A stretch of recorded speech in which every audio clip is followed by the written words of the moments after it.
I am Matt Waltz, and this is studio update number 2. Yeah, this guitar here is a 1950s Sears Silvertone baritone. It belongs to Gavin.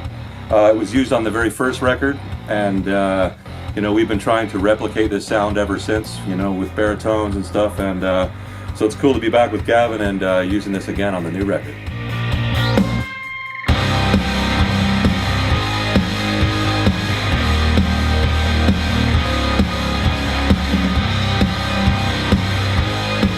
It's like therapy coming to work and screaming your ass off every day. I can be your painkiller, killer, killer. You get all the anger out. I'm the shoulder you cry on, the dose that you die on. Get all that like frustration out of my life, and into the mic is kind of what my job is and what I do here.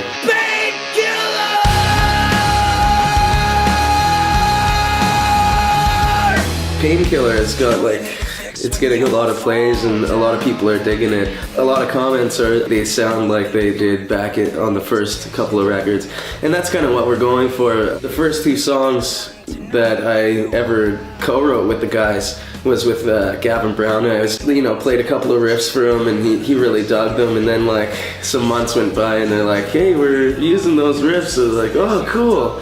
And then at that point, actually, Gavin Brown I was in school, going to college. Gavin was like, "Well, do you want to be a customs officer or do you want to be a rock star?"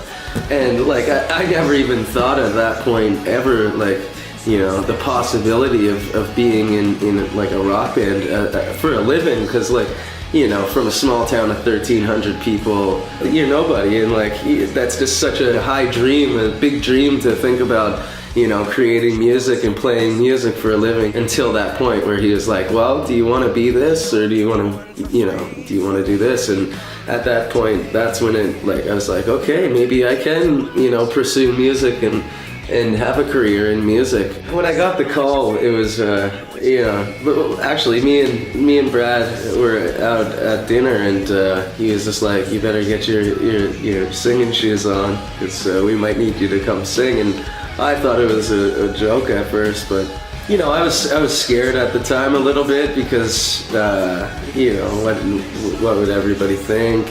But I just practiced for about 3 weeks over and over. I already knew the songs and I already loved the music. I've always loved the music. The first show I had to drink, I must have had 5 Jaeger bombs before the show. I just kept shooting the nerves.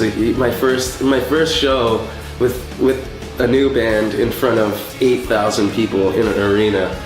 I was shitting my pants pretty much, but after the first song, it just was like, you know, we had the pyro, everything just exploded. We got up there and just like tons of energy. It felt right immediately.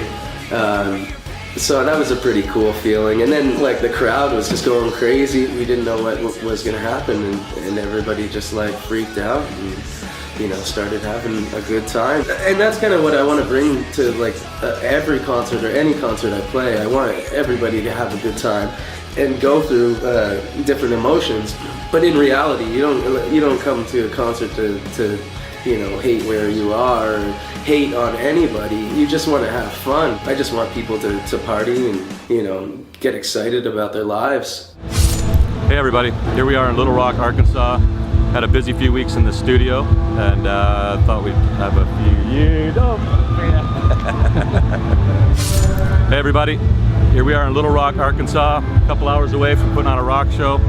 Had a busy few weeks in the studio, taking some time to do a few shows, which is our favorite thing to do. So thanks for joining us on this episode, and we'll see you on the next one.